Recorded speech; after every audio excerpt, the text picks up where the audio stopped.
Webinar today on augmented AI. We're very glad to have you all present here.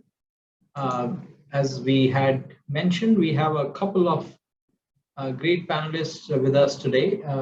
We have Professor Hemant Jain. I'm just going to briefly introduce them, and then we will go from there. So we have with us Professor Hemant Jain, who is the Max Finley Chair and Professor of Data Analytics in Rollins College of Business at University of Tennessee, Chattanooga.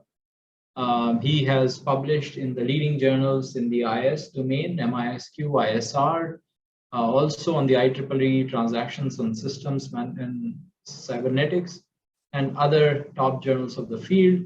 Most recently, he did a special issue that was on humans, algorithms, and augmented intelligence, the future of work, organizations, and society. And this was a special issue at Information Systems Research, which is one of the top 2 journals in the field of information systems. So Hemant, very nice to see you here. I also have with me Dr. Manish Gupta. Manish is Director of Google Research India, and he has been involved in the research centers for Xerox, IBM India. He has a PhD from University of Illinois at Urbana-Champaign, and we're very glad we have you with us, Manish, as well. He's been having a little bit of trouble, so he'll join us in a minute. I also have with me Professor Vidya Vamireddy, who's an assistant professor here, and I am one of our colleagues. She is also associated with Center for Management in Agriculture, and she has a PhD in Applied Economics and Management from Cornell University, and does a lot of work on agriculture and related to AI. She will have thoughts on largely in the agriculture research. I, as you know, am in information systems and lead the Center for Digital Transformation from Texatia. And the idea for the webinar today is to talk about a few things. And one of the things that has happened over the years is, as artificial intelligence has come very quickly into the realm of organizations and societies, everybody is trying to figure out what are the best ways to leverage it, harness its potential for our global good and the ways that we do work. Augmented AI is a concept that has come in vogue with that focus. And through this webinar, I want to do a couple of things. One is I want to understand or have a discussion around what is the notion of augmented AI, what do people mean by augmented AI, which there might be different versions and views on it, the context in which augmented AI is likely to be the most meaningful. And I hope your discussions will touch on that. What are the different types of AI, and will augmented AI be beneficial for that? AI is not all equally intelligent, if I may say so. There are different types of AI. So if you may want to discuss, we will discuss and touch upon questions related to that. Is AI or augmented AI going to be sustainable for the long term? AI has a tendency to learn and then do whatever humans do. So will augmented AI also learn from humans and go from there? And I'll give some examples on how this has happened actually in some forums of industry. And is there cultural effects which make augmented AI better in some contexts than others? What is the emphasis or relevance for India? I'm raising these questions, or I'm saying these topics so that people who are listening to us here can add to this list if you would like to have other questions that we discuss. I will take the questions as you are sending, and we'll try to make it a part of conversation. But to start the ball rolling, what I'm going to ask is I'm going to ask each of our panelists to speak for 10 to 15 minutes, depending on what they have, in terms of giving us a basic sense of what augmented AI challenges and opportunities do they see, and how do they define it. And then we'll go from there, touching upon these topics that I just mentioned earlier. Manish, is it okay we start with you in this context? Sure. So let me share my screen.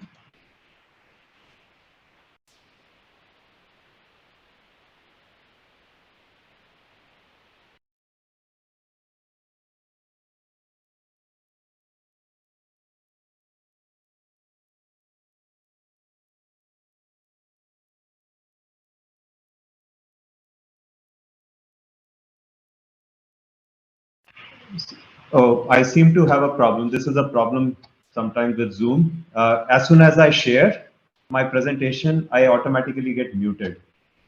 Let me join from. If you send me the presentation, Manish, I can Yeah, share. yeah, Meanwhile, we can start. Ask yeah, Hemant, maybe can resume. And if you send me the presentation, I'll share from here. right. Okay. Okay, Yeah. Hemant, you want to start, and we will come to Manish in a second. Sure. Okay, definitely. Let me share my screen and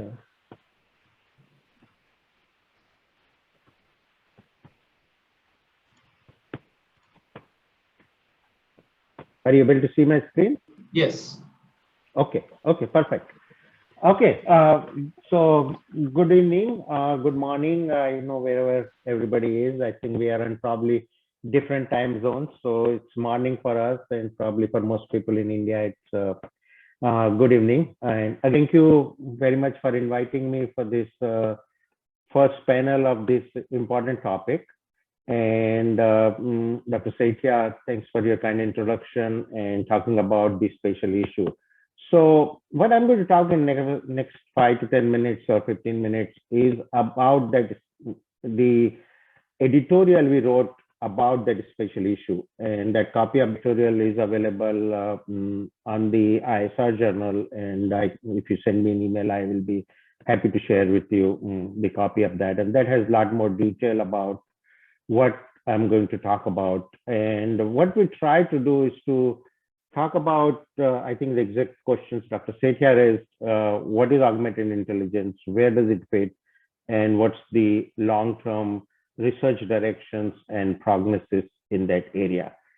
And so I'd like to start out with this quote from 1960 by Licklider, and it kind of fits with the topic of the day today for the webinar.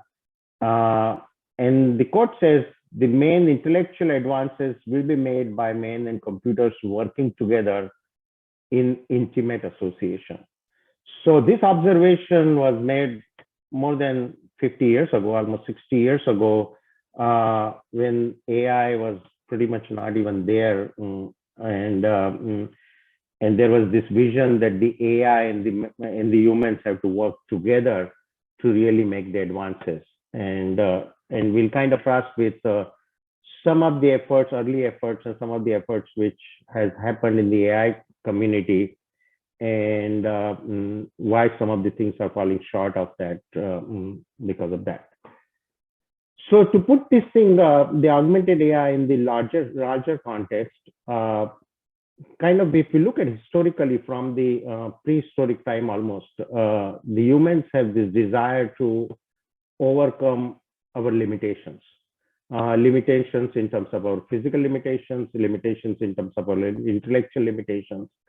And the humans from the prehistoric times then have been basically inventing things and developing infrastructures to overcome our humans' limitations. So our limitations to be able to travel long distances, to kind of overcome those limitations, we developed the whole transportation infrastructures. And that allowed us to now travel long distances at a fairly fast speed. Our limitations in terms of interacting with the people and civilizations, we developed the civic infrastructure and the whole civilizations.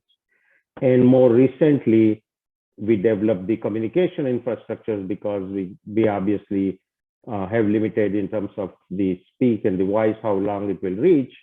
So to deal with that, overcome that limitations, we developed the communication infrastructures. And in last 60, 56 years, we started addressing our intellectual limitations and developed the computing. And so really, if you look at the AI in this context, I think what we feel that the intelligence, basically the AI is really this latest effort of the humans to augment their limitations in terms of the intelligence. So if we think about the AI in this context as the way to develop an infrastructure to augment humans' limitations in terms of the intelligence limitations. So, and we'll elaborate on that a little bit. And what do we mean by where do we have limitations and what kind of augmentations we want to do that. Now, the reason this view of the AI and the augmented intelligence is important to see is because that kind of changes the efforts which we have been making in the AI community for last many years. Because a lot of research, especially from the computer science community and the AI community, has been focused on emulating humans' intelligence. So the argument we're trying to make is that instead of just focusing on emulating what humans can do and make machines do those things, which is actually a pretty hard problem. Some of the things which we can do very easily, machines have very difficult time doing it, okay? So what we are arguing is instead of really spending all their effort and things trying to emulate what emulate what humans can do and make machine do those, we should really focus on augmenting our limitations in terms of intelligence and extending that augmentation. So wherever the humans are weak, how can we augment that and use that? And that's really the way we look at the augmented intelligence concept, is saying that we really want to aid to the human intelligence, just like we do that for transportation, just like we do that for communication and other things. So moving forward on that, so basically, if you want to put some definitions around it, we can say that augmented intelligence is optimally combining abilities of humans with various AI technologies and algorithms. So the idea is to combine the human's ability with the AI abilities in a optimized manner. And recognize that the computers and human brains have different problem-solving abilities. So we kind of have to kind of look at the strengths of both human brains and the computer's abilities and try to merge them in an optimal way. And that probably will give us the most benefit in that sense. The other point we want to talk about is the applications obviously are starting to begin in this augmented AI world. I think as Dr. Setia pointed to, there are a number of real-life applications which are appearing of this approach. For example, in cybersecurity, the AI is being used, and a lot of times it's not just pure AI, it is really an augmented AI. Even in counterterrorism, the computers and the AI is helping, but the humans is there then to really recognize what's happening. So the AI will probably go through tons and tons of data and the images and everything else, connect the dots, but then ultimately it goes to the humans, and the humans that then kind of make a determination that is this really a terrorism or it is something normal. And same things are true in the healthcare, exploration, and many other spaces. So that's kind of starting to happen in that sense.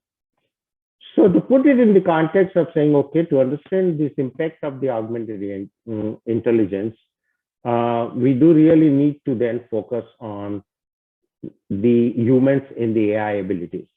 What are the humans' abilities? What are the AI abilities? And how do we redesign all of our work environment to merge them together in an optimal way?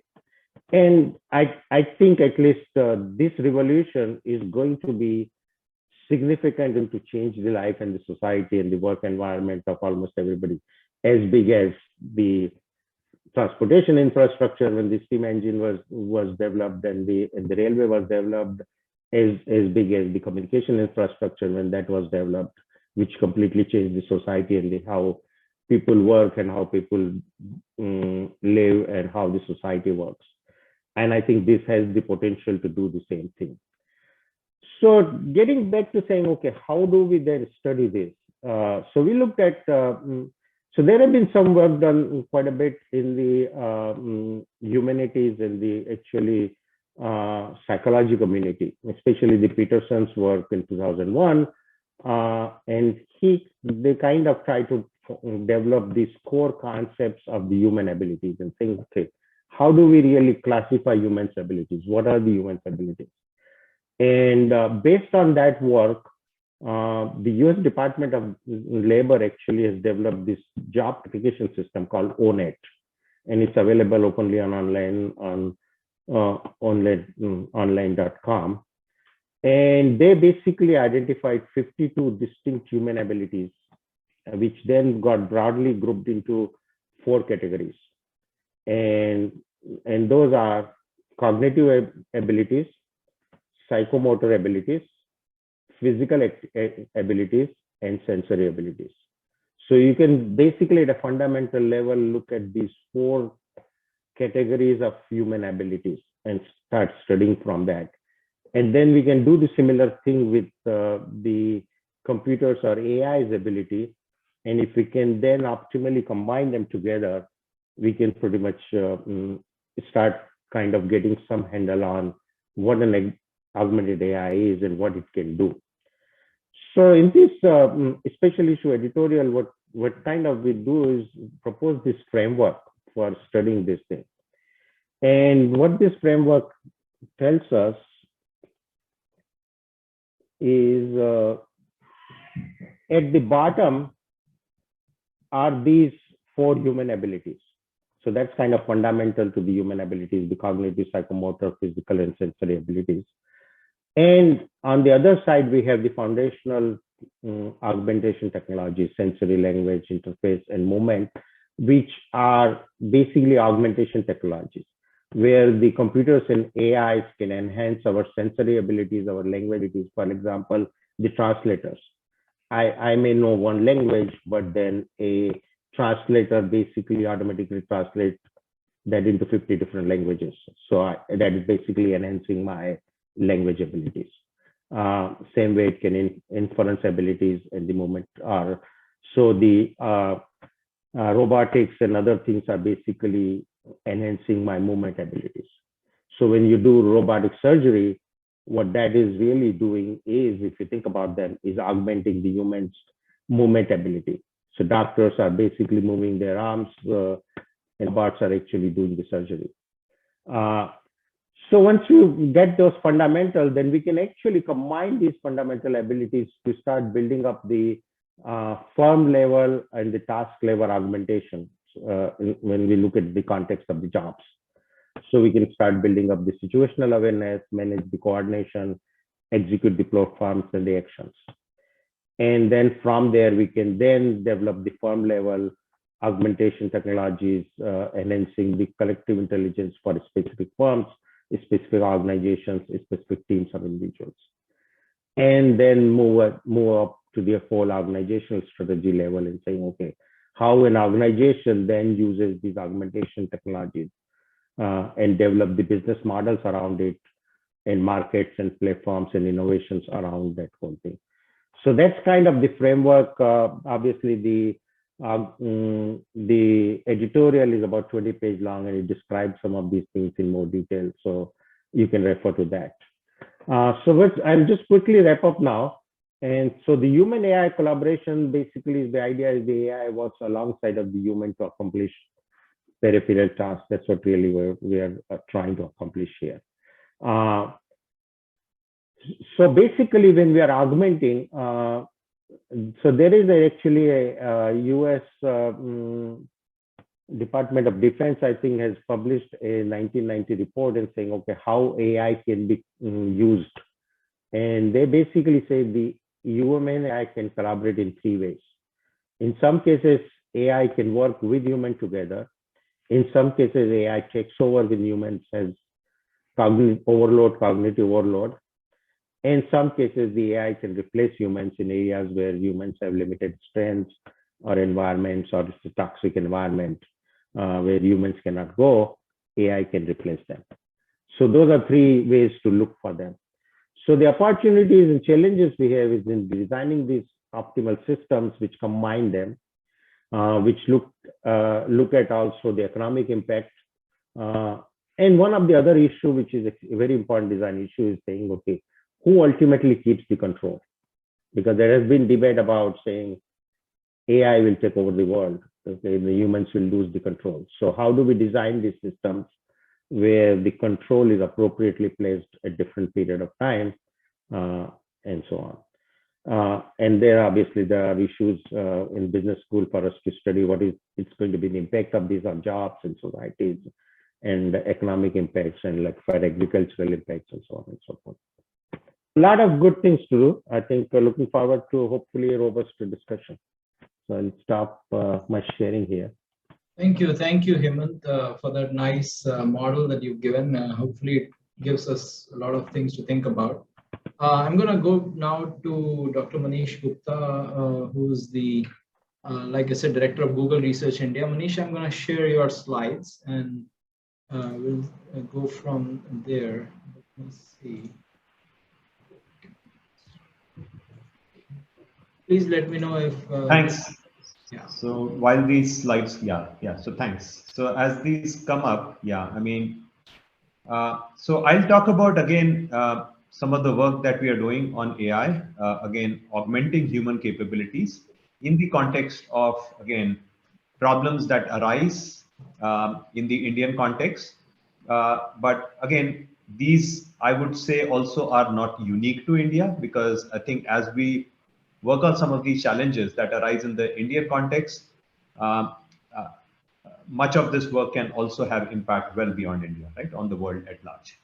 So next slide, I'll cover 3 broad areas of application. So at our lab, we do a lot of also foundational work in AI, because while these improvements, right, that you have seen again, and the application that you have seen on AI already in pretty much every industry, while these are very impressive, there are still very fundamental open challenges with respect to effectiveness of many of these AI technologies, in particular deep learning, right, artificial neural networks. And I'll give you like a couple of examples. For instance, you might be making, let's say, recommendations based on analysis of, let's say, a medical image. Is this a case of malignancy or not? What happens is, while humans, when they see a complex case, while the human doctors are able to see, oh, this is a complex case, I'm not completely sure about what the diagnosis should be, and perhaps I should consult another colleague for a second opinion. Deep learning systems can very confidently make mistakes if the data that they see in production is different from the kind of data that they were trained on. And likewise, there are also issues of fairness. AI systems can often reflect the biases of humans whose data was used to train these algorithms. Let's say an AI system which is helping you make decisions on shortlisting candidates. If you have gone by training data that was based on humans shortlisting candidates, humans could have shown those biases which are well known, for instance, in the tech industry, of bias against women. And an AI algorithm that is just purely based on training over that data could perpetuate those kind of biases. So there are, I just want to point out that while we are seeing very impressive advances in the use of AI, there are many, many fundamental open questions. So which again are the subject of our work. But here, let me focus on 3 application areas. First of them is information access. Yes, you can go to the next slide.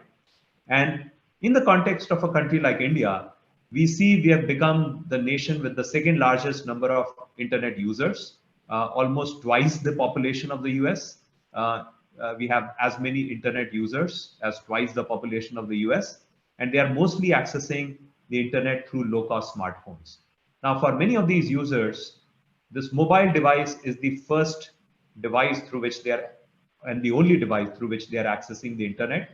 So they would like to often access it through voice commands. And even when they are accessing it, they would ideally like to interact with the device through their native language rather than English. So next slide. So the big question that we try to address, if you can go to the next slide. I don't know if there's a lag. Yeah, it seems there is a slight lag in the thing. Yeah. Let me just share it again. I think that thing. Yeah. So the goal that we the challenge that we have taken is how do we democratize access to information? So for those of us who are in this particular session, right, we are the privileged ones who understand English, who speak English, understand English. So for us, a lot of information, right, that we need is available at our fingertips through accessing our favorite search engine, be it Google, be it whatever, Microsoft Bing, and so on. But how do we make and again this information that we are able to access? This is again a wonderful example of augmented AI. So we've seen again search engines become really helpful based on the use of AI, because today when I, let's say, do a search for, oh, I'm looking for a place to eat, again, I mean, there doesn't need to be an exact match, right? Place for to eat in the web results, right, that I'm getting. The AI engine understands your intent and understands that when you say I'm looking for a place to eat, it will bring up results from the restaurants, right? And often restaurants which are close to where you are currently. Um, so all of this again is a wonderful example of augmenting human capabilities by providing them useful information. But what if I don't understand English? What if I'm that farmer's son in Haryana or that laborer's daughter in Chhattisgarh who doesn't understand English and would prefer to communicate with the computer, right, through my own native language, be it Hindi, be it whatever, Tamil, and so on. So India being this really land with very rich diversity of information, where only about 10% of the people speak English, we wanted to see how do we provide access to information for all of these speakers. And let's start with even when people are accessing information, right, through English in India. Next slide. What we find is even when people are making these queries in English, you really need actually some sophistication, right, to be able to understand the user intent. So look at this query on the right side, boys shoes. Ideally, I should understand that this person is looking for boys shoes. This is now how, so while search engines have this ability to understand, to correct for misspellings, these are not, some of these misspellings that I've shown, these are not how a typical native English speaker would misspell words.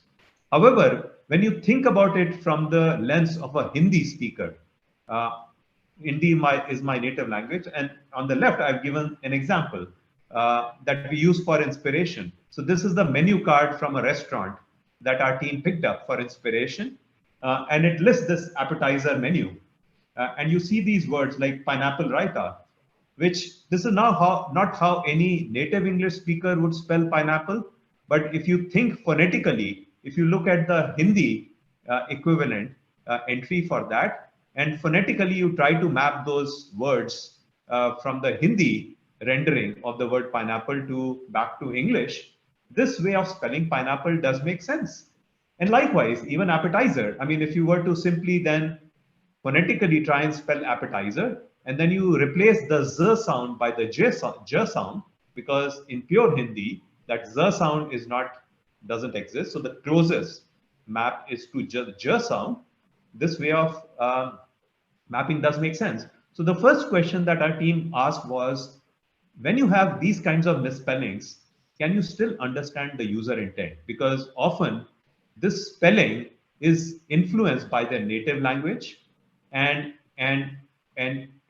phonetically, can you identify phonetically, right? What would be the closest English word to understand the user intent? So next slide. So this led to this project called Indophony, where we wanted to model the reason for some of these spelling variations and hence better understand user intent in text queries. One very interesting side effect of this work was that this also lets our speech recognition engines become more robust to variations in accents. So now what we do is you take a base English word like shoes and you generate various kinds of phonetic variants based on the influence of different, let's say, mother tongues that we may have. Hindi versus Bengali versus Tamil and so on. And you create all these synthetic variants of those words that phonetically still might make sense for me as a native English speaker or me as a native Bengali speaker. And then you render them using text to speech. And then you train your speech recognition engine to understand all of those variants. So this can make, again, your automatic speech recognition system much more robust to understanding accents, right? Because today we know that speech recognition systems, they will have very high accuracy rates for speakers with like English accent and American accent.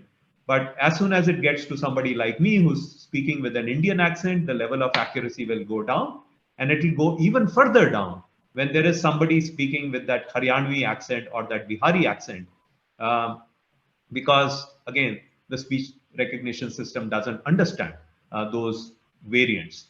And through this, we are training our speech engines, we are training our query processing engines. So if you go to the next slide, to understand these different variations. And on this slide, I've listed like variants of that we have generated synthetically, and that we see many of those variants actually appearing in Google search queries when we look at the query logs. So next slide.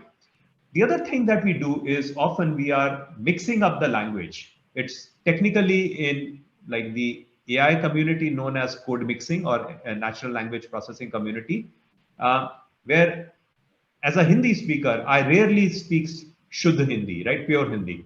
I will always mix up Hindi with English. So how do you, so what you need in your now query processing system is not just a model for English or for Hindi. You need models that can understand a combination of English and Hindi, or Hindi or English and Tamil, English and Bengali, and so on. And also we are often doing transliteration. So what you where we may enter a Hindi word using the Roman script. So it's not an English word, but a Hindi word that I have simply transcribed. So what you need is, next slide, multilingual models that will understand all of these mixture of languages. And also you need to be able to infer when something is simply to be transliterated versus when it is to be translated. And so again, next slide, what we have done is we have built this multilingual model called Mural, which provides the largest coverage to date for Indian languages, 16 Indian languages and English. It supports both native and transliterated text. And on various tasks, and sorry about the terminology here, I mean the abbreviations, NER stands for named entity recognition. So let's say in the sentence, Karan bahut khush hua, which are the entities? Karan is the entity, which is there a reference to a person or a place or a thing? And likewise, I mean, there are NLP tasks like sentiment analysis. Karan bahut khush hua. Is this a positive or a negative sentiment? It's a positive sentiment. So on these various NLP tasks like sentiment analysis, named entity recognition, or question answering, what we showed were that with the use of Mural, we were able to now train get much better performance on these various NLP tasks, and the improved compared to the previous state of the art, which was the multilingual version of this technology called BERT that was developed at Google, which led to very, very significant improvements in not only Google search, but also a lot of natural language processing tasks. Next slide. So now we are applying again Mural to various products like the voice assistant that Google provides, through which, let's say, a user can interact with this assistant in their native language. And now when the user says, "Har roz 5 minute ke liye timer set kare," we now have a version of this Neural semantic parser in this assistant, which is using Mural, which is now able to understand the user intent when the user is using a mixture of, let's say, any of these Indian languages and English or multiple Indian languages. Next slide. So let me quickly I don't know. How much time do I have left? I should. I'll I think probably. I think you can take a few minutes if you want. Yeah, yeah. So let me very briefly give you a few examples from these other two domains, healthcare and agriculture. So healthcare, yeah, on this slide. So a key to transforming healthcare in our view by using of where AI can make a difference is to make healthcare more proactive, right? There's a saying, prevention is better than cure. So if you generalize from that saying and kind of, if you can take care of a person's health condition in a proactive manner, you can have much better outcomes. So that applies to a patient who's currently in an ICU, that if you can uh, take care of them before they needed to enter the ICU, that will lead to a lower cost and better outcome for them. Applying that reasoning, furthermore, if we can take care of people when they're living their normal lives at home and at work, uh, before we need to seek medical attention, that will be much better for us. So this is an area where we are focusing a lot of, again, application of AI. So next slide. Uh, so and this slide simply points out that before we start applying AI to healthcare, we first need to get the healthcare information, right? The medical records information in electronic form, which itself is a huge, very interesting challenge in India, because except for a few large hospitals, you typically, when you go to a typical clinic, they're not using electronic health records. There, the doctor is writing the prescription by hand. So how do you take that prescription and create that information in electronic form? That itself is a very interesting challenge, that you have to apply handwriting recognition, OCR, and so on. And today, when you apply state-of-the-art such technologies, you only get an accuracy level of about 10 to 11% if you're trying to even infer the medicine name. So I wanted to list that as a kind of a interesting challenge that we are working on. Next slide. So maybe you can quickly run through these slides. So this here we are working with an NGO, which is trying to improve outcomes for expecting mothers when they deliver their child, and after the child is born, improving the health of the baby. And what they have seen is when they deliver these voice messages, simple voice messages with helpful tips that you are in this week of your pregnancy, you should be thinking about taking an iron tablet, or now your child has become 2 months old. This is the vaccination that you should be considering for your child. It leads to better outcomes for the mothers and their babies. But the big challenge that they saw was 40% of the women were dropping out of this program. So they asked us, look, we have very few human volunteers. At a given point in time, we may have some 25,000 women. And later this number is set to grow to hundreds of thousands of women who are enrolled in a program. And we have very few human volunteers. Can you help apply AI to help identify which women should the human volunteers reach out to keep them engaged? And again, just go through the slides. I mean, just keep advancing. So we applied techniques from something called restless multi-armed bandits, which is again, draws the analogy with, let's say, if you had these slot machine in a casino, which arms should you pull to maximize your reward? But here, the question you're posing is, which women, the analog of arms are those human volunteers, and here you're trying to identify which is that subset of all those thousands of beneficiaries that the human volunteer should reach out to. And when we did, again, just advance these slides as we develop these algorithms. Yeah, just keep advancing. We kind of ran a randomized controlled trial with 23,000 beneficiaries. And we showed that relative to the control group, you could significantly, with the help of the AI algorithm, which is suggesting that these are the women that you should kind of reach out to, as opposed to the control group, which was just assigning those women in a round robin fashion. We did significantly better. And this slide again, I mean, you can just advance.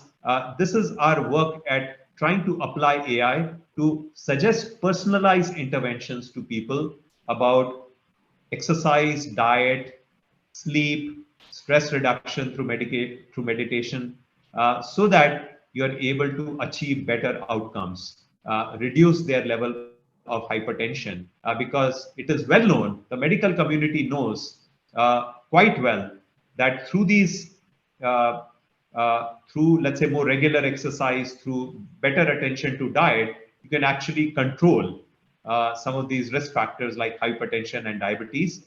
But what usually happens is, even when people know this in the abstract, they don't actually act on these things. A, because often they are even unaware of that they are at a risk of, let's say, a heart attack. And B, while they know, yes, that I should be eating that gulab jamun, that I should be doing exercise instead of watching those IPL matches and watching cricket all day and so on, the television all day, we don't act on it, right? So if there was a personalized kind of message being delivered in a very persuasive manner, and this is where AI needs to, it's not just a matter of applying AI, you also need to combine that AI with better understanding of human behavior, how humans make decisions, and how to nudge them more effectively to make humans, let's say, go for those healthier habits. So let me stop here. So I've given you, again, a few examples of how, again, AI can augment human capabilities and, again, help them with problems like access to information and leading healthier lives and early interventions that lead to better health outcomes for people. Likewise, there are many, many other areas where AI can make a huge difference to people's lives when applied in the right manner. So with that, let me stop and turn it back to you, Pankaj. Sounds very good. Thank you, Manish. This is a great introduction. We have one or two questions, but we'll take it after Vidya's opening remarks as well. So Vidya, off to you. Thanks, Pankaj. Thanks for the introduction and inviting me to this panel. And I think the context is laid by Professor Jain in terms of the conceptual understanding of what augmented AI is and few applications as presented by Dr. Gupta. But what I will be doing is, I'll take less time, but I'll pose some questions and challenges when we apply AI towards in the field of agriculture, because that's the expertise I belong to. And that will expose, some issues that are present and how do we need to tackle them, or what are ways in which we can move forward. And, in terms of opportunity, if you think of agriculture, to just lay the context, globally, we're talking about millions of billions of people involved in agriculture, living in rural contexts across the world. And there is a distribution in terms of who these people are. We broadly categorize them as farmers, but we need to understand that farmers are not just farmers, but they, you have large farmers, small farmers, they belong to different countries, contexts, cultures, etc. Now, when we're thinking of augmenting capabilities, one of the questions that comes is whose capabilities are we talking about? Do we understand the person in question very much? And what kind of decisions are we aiding to that person? So if we think of agriculture here and we think of a farmer, basically, if you were to dissect different decisions that the farmer is taking, it's a heavily risky business, which we talk about all the sustainable goals apply to, or sustainable development goals apply to this particular sector, agriculture, whether you talk about climate change, whether you talk about nutrition, food, etc., and poverty reduction. All of this can be encapsulated in that farmer, right? And enhancing the capabilities of that farmer to enhance their incomes and lead better lives. The farmer is taking multiple decisions. One is what to sow, what crop to sow, and also across the value chain, cultural value chain. He's predicting the weather. He's predicting, how he should be tackling extreme events on this, on his plot. And then going forward, how does he sell his produce and then market his produce and be able to, earn money out of that? So all of these are decision points. One of the first things that, right out of the mind one could think of is, let's think about first giving information on what kind of practices the farmer can, put to use in his farm. And when we think of information access, we have to think about whose information access are we talking about. Here, there is a lot of inequity in terms of digital capabilities, digital access in terms of smallholder versus large holder people, higher income versus lower income. So this is a big question that I have for the community also. As when we think of augmenting the capabilities, we should be thinking about these groups, and we should be thinking about these contexts and while enhancing their capabilities. So we did a case study recently, and I think Pankaj and I co-authored it on looking at how do we disseminate information to farmers. One of the interesting insights that came through that case study, and if you're interested, you can see that in IMA cases. So there's an organization called Digital Green. It gives information through video dissemination. One of the challenges they faced was to see when they're disseminating videos, they wanted to establish direct contact with the farmer so that they can predict it better and provide the information that the farmer needs. But it's not so simple when it actually gets applied to real life world, right? Real world. So what happens then is the farmer doesn't trust the digital platform. So they tried a novel technique where they said, okay, so we will have a key person in the village who would basically take all the information and then take the questions from the farmers and also mediate the responses, because that person is a trustworthy person which the farmers can trust and also ask their questions and trust the responses. So there is a human augmenting AI for further dissemination of information to humans. So it's like a 3-step loop. And this is an example that I throw because this is not just specific to agriculture. This is true for even dissemination. I mean, Dr. Manish Gupta was sharing A&M, how frontline workers are using technology, but then they are disseminating that information further to multiple people in the process. So that's the question I pose: whose capabilities should we target? So in terms of putting our investments as a business proposition, what kind of people and what cultural context do they belong to? And the AI technology accordingly would be different. So if I'm just providing information, then we need to think about different AI technologies over there. But if I'm predicting what's going to happen in the future, whether it is what kind of weather patterns are going to occur on my farm, or the pest control, etc., then I need different kind of AI technologies. But these are expensive value propositions when we think of adoption, which is the key word that I pose, and it's a tough thing.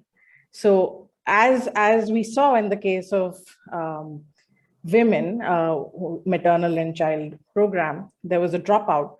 And that is similar. So one is a dropout once the technology is introduced, but even at first, adoption of that technology itself is a big challenge, because prediction capabilities, giving time for information access, or needing to think that the person needs to understand or develop capabilities are expensive propositions. And when we're thinking of smallholders and marginal farmers, which constitute approximately 85% of farmers in India, and globally in different contexts as well, they're quite large, but in some places you have large farmers constituting this. But there are lots of people here whom we're talking about, and their productivity enhancements. We know that AI, I mean, there is a lot of literature to show that AI technologies reduce costs, also make them wary of risks and they're able to do better in terms of productivity and yields, etc. But then the question is, will they adopt? And how do we think of different business propositions going forward to make sure that that adoption process takes place? That is going to be one of the key questions as we think about augmented AI also. And then the other question is, how do we do it in an equitable way? So if we do it in terms of, I mean, if you're thinking of just farmers, like I pointed out, there's smallholders, largeholders, etc. We have seen successful examples in the case of US, in the case of even Brazil, because Brazil has large farms, but not so much in India, right? So the adoption rates are low. But then also women farmers versus male farmers. I mean, I'm just giving one context, which is agriculture, and we have so many challenges, but these are questions to think about as we develop these technologies going forward. This is where I'm going to stop. I mean, my comments are not just to India, but these are globally valid in terms of what's happening in terms of adoption in South Asia, Sub-Saharan Africa, even in the case of Southern America. I'm open to questions. Thanks. Thank you, Vidya. Very nice, framing in terms of adoption and really whose capabilities they are augmenting. I'm going to take a few questions here, but I'm going to combine that with what Vidya and the panelists before have said. There's one question, Manish, to you. It says, where do you draw the line between AI acting as a bridge for human shortcoming and giving up control of self? This is interesting. And, there is another idea that has been raised by S.K. Singh from Jivaji University, who says values and ethics, will AI do better than humans? And this idea of adoption.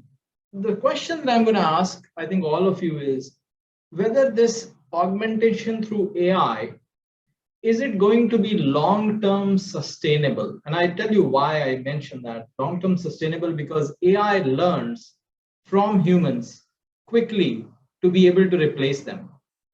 And I know I give you one example without naming the company. It's a large Indian group. And what they were doing was, on their shop floor, they would put an AI. The AI would initially not be doing much, and the supervisors and the people who are managing the shop floor machines would be entering some data on that particular system. It will be learning a little bit initially. And they said, you just tell that a little bit whenever you do things, you just make those checks, you don't make those comments. And soon, that small data fed into it, enabled it to make decisions. And then they said, well, let it make decisions. You just, you overrule them whenever it is wrong. But otherwise, just let it play and stuff. And so they kept saying when it was wrong and checking it, and more data was fed in. And then soon thereafter, a couple of these iterations happened, and soon thereafter, it was like, well, why don't you now stand on the side and just see if there is anything wrong, but otherwise it will make the decisions and you can just raise the alarm if something goes wrong. And soon thereafter, AI was perfect. The idea that I'm saying is that augmented AI, when we say that, is it really a misnomer in many ways? Because whenever AI augments, it learns and soon replaces. And so that is where I think the question for adoption comes. That's where the question that people have asked here, that can this actually be removing, or can it be actually overcoming human shortcomings or giving up control of self? What is it is going to be? So I'm happy to comment. Yeah. Yeah. So one of the reasons, many technology companies, including Google, have now formulated AI principles is to try and make sure that we apply AI in a responsible manner. So and I think one aspect of that responsibility is what are these AI systems designed for? And one of those principles that we apply is to design them, again, not really to replace humans, right? And ultimately cause more harm to humans, but ultimately benefit humans, right? So today, while you may say that, yes, there are these AI systems that are able to learn from humans, and you can, let's say, if you take the example of medical diagnosis, right, which is, again, There are a lot of AI systems which are beginning to help doctors with these kinds of decisions. I think we have to be very careful about all of these claims, because yes, an AI system may be 99 point. I mean, so our own data shows, right, that let's say on certain kinds of diseases like diabetic retinopathy, when you're trying to diagnose that condition from the retinal fundus camera images, yes, today the accuracy levels of many of these AI systems, right, are approaching, let's say 99, are exceeding 99%. However, that doesn't mean that you can deploy them, right, as a tool which is making those decisions. You have to be very careful, because if you happen to be, I mean, we know that all of these systems which are achieving those very high levels of accuracy, they still suffer from some of those fundamental problems, that there could be, if the actual data that they encounter is different from the kind of data that they were trained on, and sometimes these differences are very subtle. Sometimes it could be, I mean, things like, let's say you have tested that data. I mean, often these AI models might be built based on data that has been collected, let's say on Western populations. And if you try applying them to Indian population, or if you train these models on Indian population, you try applying them to people in Africa, there could be significant kind of variations that you don't recognize, and the AI algorithms could fail quite spectacularly, right? So I think in even designing what application areas you should even design AI systems for, what role they should play in the overall solution, to how to ensure that these are not creating unsafe conditions. I think you have to be very careful about following these responsible AI principles, because otherwise we could actually create a very messy world, right? I mean, we have already seen, I mean, social media, right? I mean, we have seen how on one hand, right, it could help connect people. But what we have seen, right, in the is the huge amount of polarization, right, that has happened all over the world through people kind of engaging, right, and connecting with each other through social media. When we start getting connected, right, with others who are very much like us, and start entering those echo chambers, those filter bubbles, we end up creating these very different kind of polarized world, where I barely recognize, right, some of the people, let's say, who might be Trump supporters and so on, right, and I barely am able to have a real, reasoned, reasonable conversation, right, with some of those people. So how do we avoid some of those dystopic kind of scenarios? I think we have to be very careful about how we apply AI. That's very interesting. I'm going to go to Hemant. Hemant, you had in your definition a very interesting aspect, which can probably speak to this idea to some extent. When you said the idea of optimal combination, and it kind of attracted my attention a bit, that there is an optimal combination of humans' capabilities and the AI capabilities. And there are some questions that hopefully will get addressed. So I think one of the person is asking that should we give the repeated monotonous jobs are given to AI. Sorry, I can't see your name. It says Redmi Note, but it says that repeated monotonous jobs are given to AI programs instead of involving in critical activities. And then the other question is there an ethical boundary for AI in terms of solving a problem? For example, a doctor cannot solve an engineering problem and vice versa. So the idea, I think, in underlying these questions that people are trying to understand is what is the optimal combination? Because you talk about it, and I'm very curious to hear what your thoughts are. Sure. Yeah, I think it's a very interesting question. And so if you look at the applications of the augmented AI, it's going to be a whole spectrum of applications. Okay. So the example, I think, Saikia, which you gave earlier, where slowly the system start learning, and then it start to replace. Okay. So even that kind of an example will happen in a situation where the jobs are fairly structured. Okay. So the AI performs with the current technology of the AI, okay, AI performs fairly well in structured job environment, okay, and you can get the automation going in that area. And now the adoption of that automation is going to depend on multiple things, okay? It's going to depend on the economic conditions. It's going to depend on the cost conditions. So if in a factory, the AI system, which will replace the humans, okay, is going to cost you millions of dollars. And when I can employ the humans at a pretty lower cost, like in a country like a developing country or even country like India and all that, I'm not going to buy a $10 million system to replace 20 people, okay? I'll rather hire 20 people and just get the work done. But when in a economy in US, even to replace 20 people, and if the system costs $10 million over the period of time, that will pay off, okay? So you are going to adopt it in the different economic context.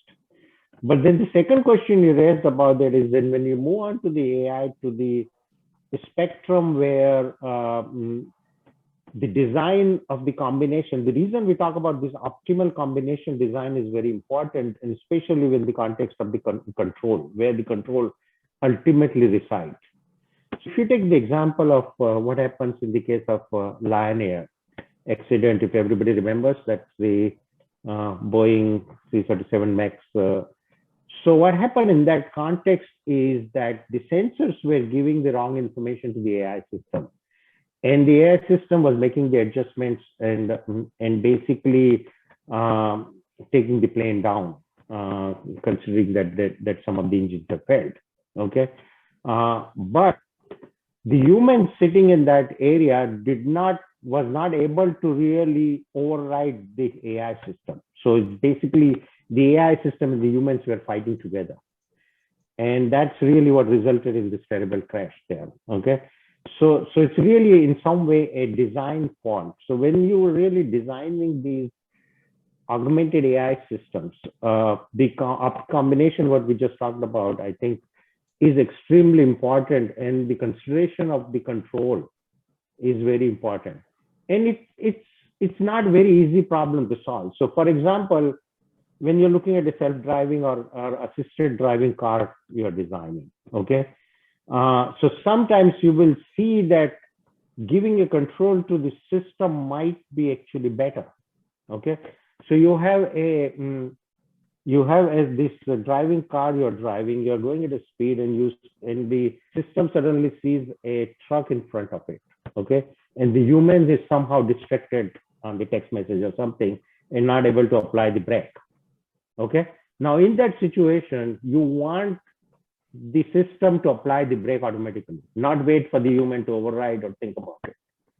Okay, so there are really very complex design issues when you're designing these augmented AI, which need to be considering. And then when you get into the adoption space, then you need to bring in the economics and the considerations with Professor Vaidya talked about the local economy and what kind of farmers and size of the farmers and so on and so forth. It's very nice. I have a couple other questions. So Hani, just to answer your question, can big data help to improve the efficiency of AI models and facilitate data-driven decision-making? The firm's answer would be yes, I think in that case. Manish, maybe this is for you, where it says, where do you see augmented AI in the field of preventive healthcare? You touched on a few things already there, but if you want to very quickly summarize anything you want to add to that.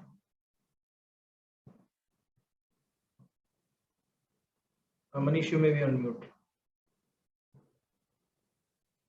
Manish, you are on mute, I think. Oh, I'm sorry. Yeah, no, I mean, one of the things that I touched upon is that AI can provide more personalized kind of nudges to you, suggest timely interventions. Because, I mean, if you're able to understand kind of what is good for this individual, as well as based on analysis of when you presented certain, let's say, recommendations to other individuals who seem to have very similar characteristics, right, as this individual, what is it that worked for those individuals, right? So AI can, again, this kind of an analysis, which is based on AI, right, which is based on analysis of what worked for other humans, right? Just like Amazon sends you these kind of suggestions that, look, others like you kind of went on to purchase this particular thing, so maybe you want to consider purchasing this particular item. By providing these nudges in a very personalized manner, that's one way.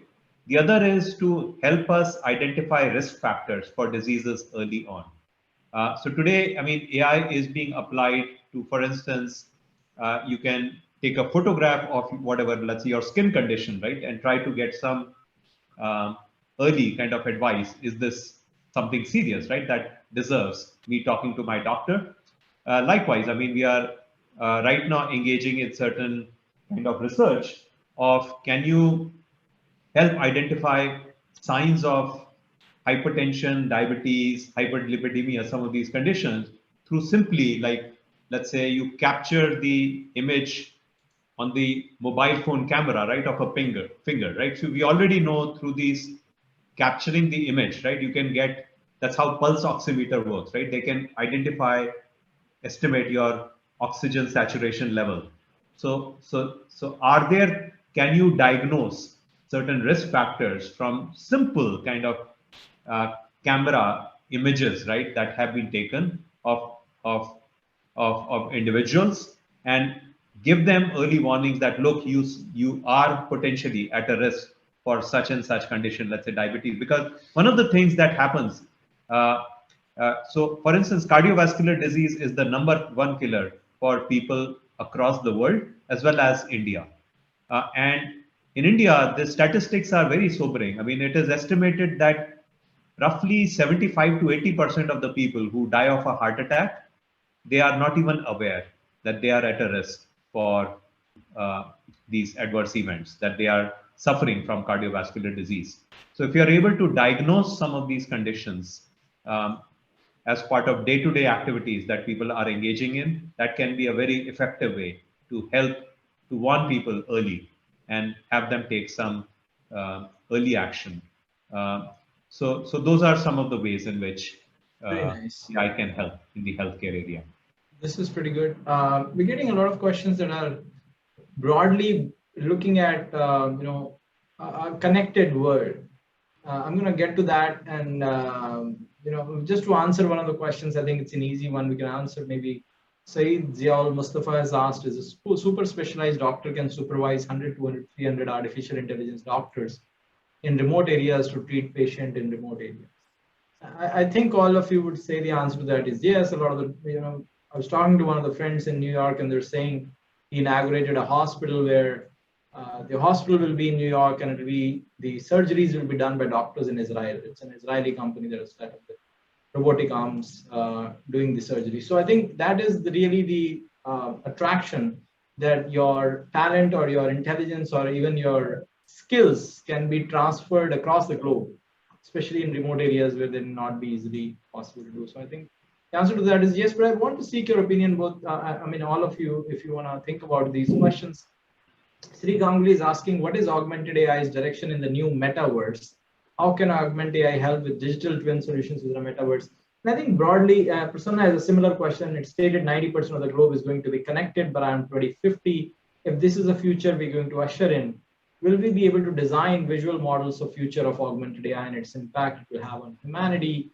How will all this become reality? I think one of the things people are really interested in is, once we get even more connected, we already are, metaverse or other ways, if we are having a very connected world with technologies interlinked, what is the scope of augmented AI, or what is the role of augmented AI in this highly connected world?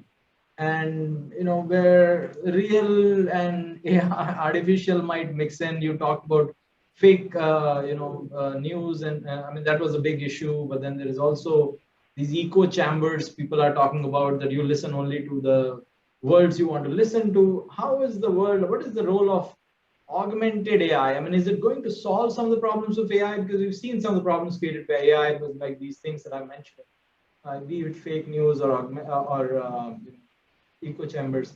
is there a solution if we bring augmentation of humans in the process? Hemant, I think you want to say something. So I think it's an interesting question, and I think as with any technology, it's going to have both sides. Okay, so it's going to solve some of the problems. So, for example, if you look at the issues the Facebook and all of they are facing, they are extensively using the AI technologies to filter out the content. Okay. And obviously, that is the only way, because the amount of content which gets on the Facebook kind of a platform, if you don't have a significant AI technologies to filter out that content quickly, they cannot win. So that's kind of a positive side you can do that. But then the platform itself is creating what we just said, the echo chambers and all of that. So really the adoption or the use of these technologies can be in both ways. And so the idea here is, and that's really where we bring in and saying, okay, when we are trying to apply the AI, are we really augmenting the capability of the humans? Are we really just trying to replace what humans can do really well? Okay. So if you look at the case of a physician, okay. So what in my mind, when I think about I'm augmenting the capability of a physician, is okay. So what is the physician's limitations today? Well, the physician's limitation today is the medical sciences and the literature is growing at exponential rate. They cannot keep up with that. You have a patient with very long histories of diseases, and in a short period, they have the time to see the patient. There is no way they can look through the whole history and pay attention to everything which might react to the treatment they are doing. Okay. Now, so those are the areas where the AI can help shifting through all the data related to this patient, the patient history, linking it to the current research to disease, and give some suggestions and recommendations to the doctors. So in my mind, that is really an augmentation of a doctor's capability. Okay. And so I think it's really, we have to kind of start judiciously thinking about and saying, okay, are we really trying to use this AI technology to replace what humans can do really well? And are we really trying to extend that capability, which they are really limited in right now? And I think that can help us determine where the appropriate applications are. I think that's very interesting. If we hold this classical view that augmented AI is to augment augment humans' capabilities, the place where it can get tricky is that if one person uses their augmented capabilities to then fight against another human, which is where the competitive dynamics, right? So it's all a competitive world in general, and there is potential, as they used to say, one person becoming so powerful, and one is maybe an extreme case, but even if it's not one, if it's a class of people becoming more powerful. And some of the examples that we were hearing earlier, Hemant, your point that AI might be really good in high income countries, I think that alludes to some of that you may not be able to create AI to replace the lowly paid engineers maybe in some other countries, but highly paid engineers will be replaced, right? So that's kind of, again, thinking that there will be a class that will become more powerful because they can replace others and then use AI to perform cheap work and get the profits out of it. So I think there are some of those issues that probably, especially in high income, maybe they're not so much of an issue right now in India from what we are hearing, but maybe an issue in more developed countries where, like you said, things are structured and incentives are high on replacing some of those human beings rather than augmenting them. So it's really important to think, what does augmenting capabilities of humans mean? Because it have to be contingent on something. If you're saying in your case, so I think there are some questions more than anything else, which is interesting what the issues are. So Lokmanya, hopefully we've answered your question on countering misinformation. And there is one more note from Dr. Vami Reddy. I think he says there's a lot of things here which, in terms of weather forecast or animal health and others, animal health issues, etc. And there will be places. So I think one of the things we are seeing and hearing is that there are genuine places where human intelligence falls short. So I think one of the points was by Prasanna was in driving cars, and I incidentally happened to talk about that case a couple of minutes ago in my class. and we discussed that. So idea is that there are some things that are computationally very challenging for humans to do, and why should humans apply their intelligence to doing it? And driving cars may be one example of operating a heavy machinery, which probably doesn't need to be operated by human beings if driving cars can drive themselves. And that'll largely be possible through the power of AI. I think Tushar has an interesting question. Tushar is basically saying that, can I answer 30,000 questions over the next 10 years to make a replica of my decision-making process? Basically create a decision or consulting machine. So it's, humans have wanted to clone themselves or think about ways that, can I actually digitize my intelligence and, create a mind and leave it behind so I can be redundant because I might be the smartest person, but I've answered everything digitally and created a structured thing. So is there a possibility of creating a replica of oneself over time? We do answer, Tushar, a lot of emails. And so maybe I'm thinking if somebody wants to create a data point, there's already data in your sent mail folders. Somebody can run an AI on it and see where an AI can replicate. Do you think that would be possible to create a perfect replica of, let's say, some very known and rare thinkers? Maybe it's Obamas of the world or Manmohan Singhs of the world, where their intelligence is very unique because there have been only a few prime ministers. Would you create an ideal prime minister profile by answering or digitizing? Is that going to be used as an augmented prime minister? I mean, I'm just using it as an example, but can you augment personalities through past experiences and decision making? Is that even a viable thing to do? Is that even a logical thing to do? At least based on today's, yeah, you can create parrots that most of the time kind of mimic what you're doing, but they're not really capturing, right, the true essence, right, of how you think. Yeah, so I mean, one has to be careful, right, about going simply by let's say some limited examples, right, that some of these systems are able to do well. Rajesh, So the other thing to think about it is that maybe even if you can do it up to a static environment. So for example, if we replicate you till today, you have been thinking till today, okay? But how do we replicate what you are going to think in next 10 years? Because your thinking is going to evolve in next 10 years is the society involved, and that is unknown right now. So the AI can replicate only things which is known at this point, but the humans are basically evolving. Okay, you're constantly evolving, and your thinkings are changing. You're constantly learning, and so that is very hard to replicate in that sense. Perfect. I'd like to add one point here. So when we're thinking, I mean, just drawing on what all you were all saying, I think one thing that we need to be conscious of is what are we trying to achieve, right? Like, so essentially, if we were to put our resources now in bettering the world through AI, so where would we like to see that impact?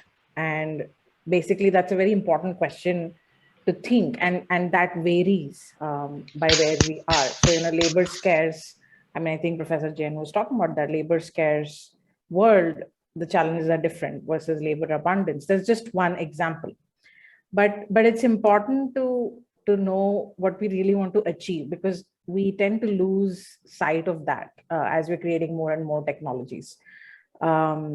And that is sort of the key to some of the answers and the questions that are being posed of, can we replicate? Can we do this? The question is, what is the need and why do we have to do it, even if we have to do it? Interesting. I think there are a lot of questions that are coming in. We're running out of time. Maybe I'll take just last two. One is, I think, Manish, for you. And Rajesh, I think you have your hand up. I don't know if you want to ask or write here. So Manish, the question for you is, what are your views on AI getting in and helping legal department? This is one area in India where we see a lot of people shortage. There are a lot of those in US already, but if you want to comment on India. No, I think that's a huge area where, I mean, we can see very positive transformational impact, because, I mean, we've all seen kind of huge accumulation of cases, right? And AI systems can, again, help the judges, for instance, right, come up with what have other judgments, right? How have other judges passed judgments, right? Which are the most similar cases to, let's say, a case in, in question. They can also provide a lot of self-help to people through, again, capturing a lot of knowledge about the laws as well as past judgments and so on. So I think, yes, there is in the world, in the legal world, I think, again, we haven't seen as much of adoption of AI, but again, I mean, there's a significant opportunity to apply it, right, and make a real difference. Perfect. The last question I'm going to take, and then we'll end that thing, is how much of fairness, and this is Rakesh Singh is from Mangalatayan University. Question is, how much of fairness and the safety measure does augmented AI provide vis-a-vis human factors? Where does this intervention play the major role? Yeah, so there, let me just say that, look, I mean, let me add, I mean, start by saying automatically, I mean, fairness doesn't come automatically. You have to be very careful about the kind of data that you're using to train your engine. I mean, you have to be careful at all stages. Is the data that you're using to train your AI systems, is that representative of all of the users and that your system is likely to kind of encounter in the real world? Two, are you the training data that you're using, does it already reflect certain biases that the humans whose data is being used to train those algorithms have? To all kinds of, I mean, are there kind of so I mean, there are things that you have to consciously do to try and remove some of these biases or mitigate some of these biases. So things don't happen by themselves. Just because you're using an AI system to augment human capabilities doesn't mean it will inherently take care of these fairness issues and so on. These are all things that the designer and the developer of the AI system has to be very cognizant of and carefully design these systems to remove or mitigate these biases. Very nice. So I think any last thoughts from the panelists on the topic? I think we've addressed Piyush, yours, and Praveen, your question in the second to last comment from the panelists. But Hemant, Vidya, Manish, any last thoughts with which you would like to end? Yeah, I think I like to echo what Manish just said. I think it's really all into the design of the system. Okay, so the focus needs to shift into the how you design these AI systems. So you need to have the same thing, fairness considerations in them, the control considerations in the systems, how the controls get distributed, and those design issues really where the focus needs to shift for the AI and the research community. So obviously there is a set of people who are going to be still developing these foundational technologies, but then how do you combine all these foundational technologies to develop the real life systems, which are then going to be used in real world and impact people's lives? And that's where all these considerations will start coming in. You don't see a lot of those considerations in development of the foundational technologies. It's really when you start adopting those and start designing those for the organization, that's when these considerations need to come in. Yeah, so I'll just add that you need to bring technology people. And again, I mean, I like what you're doing, for instance, through this kind of a panel. You really need to start bringing together people from these, from the technology world with the ethicists, the lawyers, the economists, and so on, right? The social scientists who have deeper understanding, right, about certain aspects of the world, right, where these AI solutions or algorithms are being applied, and together, right, build systems, right, that actually solve those problems in a desirable manner. Because again, I mean, left to technologists only like thinking about technology, not thinking about the human issues, we can create some very, very we can create a much more dangerous world. I think I'll echo that sentiment of getting interdisciplinary scientists to start working, or researchers to start working on these problems. That's one aspect of the design part that will make us understand how to design solutions for, more specific contexts or people that we're talking about, and addressing their capabilities or enhancing those capabilities.